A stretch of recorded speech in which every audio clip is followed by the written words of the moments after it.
Halo semuanya, apa kabar? Assalamualaikum warahmatullahi wabarakatuh. Salam sejahtera bagi kita semua. Perkenalkan, kami dari kelompok 3, kelas B, akan menjelaskan materi tentang pengapuran. Yuk, simak video kita kali ini guys.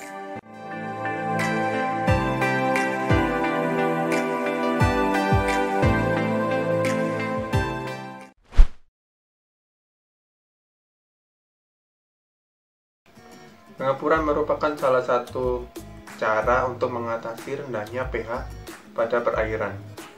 Aplikasi kapur pertanian pada kolam tanah asam dapat meningkatkan pH tanah dan air, konsentrasi alkalinitas total yang sedang total, ketersediaan karbon untuk fotosintesis, serta daya penyangga atau buffer di perairan.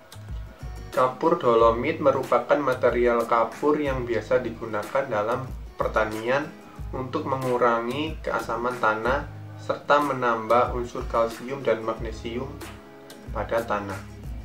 Kalsium dan magnesium merupakan mineral esensial yang diperlukan untuk pembentukan tulang dan kerangka ikan.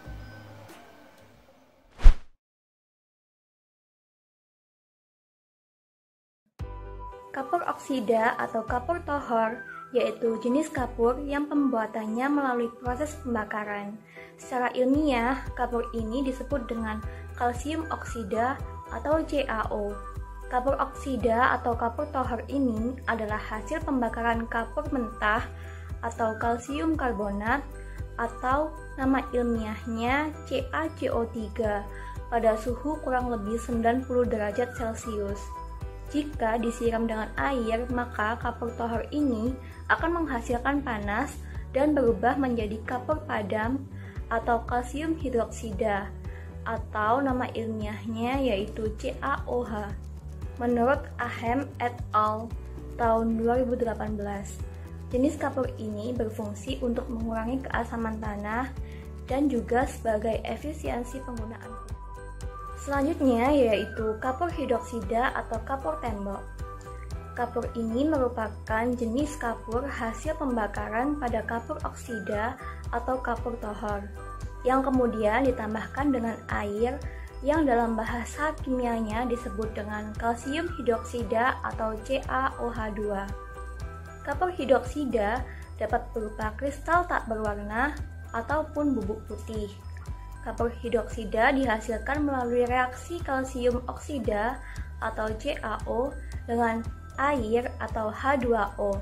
Senyawa ini juga dapat dihasilkan dalam bentuk endapan melalui pencampuran larutan kalsium klorida atau CaCl2 dengan larutan natrium hidroksida atau NaOH menurut Hidayanto dan kawan-kawan tahun 2014. Jenis kapur ini berfungsi sebagai flocculant pada air, pengolahan limbah, serta pengelolaan tanah asam. Yang terakhir yaitu kapur karbonat. Kapur karbonat merupakan kapur yang bukan melalui proses pembakaran, tetapi digiling secara langsung. Kapur ini terdapat dua macam. Yang pertama yaitu kalsit dan yang kedua yaitu dolomit.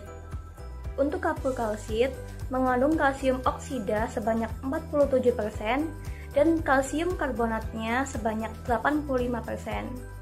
Sementara itu, untuk kapur dolomit mengandung kalsium oksida dan magnesium oksidanya sebanyak 47% serta kalsium karbonat dan magnesium karbonatnya sebanyak 85%. Jenis kapur ini berfungsi untuk meningkatkan kesuburan tanah, meningkatkan ketersediaan unsur hara dalam tanah sehingga mudah diserap oleh tanaman dan juga menetralisir senyawa-senyawa beracun baik organik maupun anorganik menurut Sitompul dan Guritno tahun 2015. Jenis kapur dolomit dan kapur kalsitlah yang banyak digunakan oleh para petani sehingga keduanya lebih banyak dikenal sebagai kapur pertanian atau yang biasa disebut dengan kaptan. Namun, sejauh ini masih banyak petani-petani di Indonesia yang belum mengetahui dan mengaplikasikannya untuk lahan pertanian.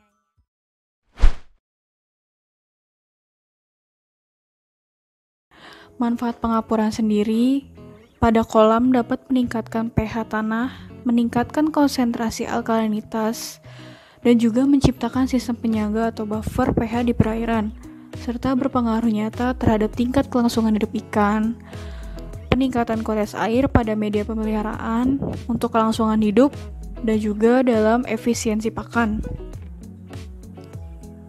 Fungsi pengapuran sendiri bagi lingkungan yaitu untuk menaikkan pH tanah sekaligus membebaskan unsur nitrogen dan fosfor dari ikatan aluminium dan besi. Kapur juga memberikan efek yang bagus bagi parameter kualitas air yaitu pH, suhu, salinitas, oksigen terlarut, nitrogen, dan juga fosfor. Untuk menjadikan kolam budidaya yang layak digunakan. Pengapuran sendiri pada media budidaya diharapkan mampu meningkatkan pH tanah dan juga mengefektifkan unsur-unsur hara.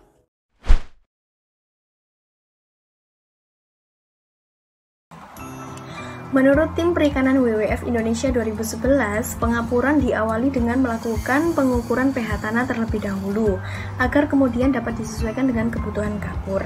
Pada pH 4-5 dibutuhkan kapur sebanyak 500 hingga 1000 kg per hektar. Pada pH 5-6 dibutuhkan sebanyak 250 sampai 500 kg kapur per hektarnya. Sedangkan pada pH lebih dari 6 dibutuhkan kapur sebanyak 100 sampai 250 kg per hektar. Kemudian kapur ditebar secara merata ke seluruh tanah dasar kolam dan dilakukan pencangkulan agar kapur dapat masuk ke seluruh lapisan tanah. Baru dapat dilakukan pengisian air sesuai dengan ketinggian yang diinginkan. Sedangkan pengapuran pada kolam beton atau terpal menurut Hollis 2010 dapat dilakukan dengan mencampur kapur dengan air, kemudian larutan tersebut dikuas ke seluruh dasar kolam hingga merata dan didiamkan selama beberapa saat, baru dilakukan pengisian air. Sehingga dapat disimpulkan bahwa pengapuran merupakan suatu proses dari persiapan kolam yang perlu dilakukan karena berfungsi dalam menaikkan pH tanah dan membebaskan unsur N dan P dari ikatan Al dan Fe, sehingga diharapkan melalui proses pengapuran dapat memaksimalkan hasil budidaya yang dilakukan. Terima kasih.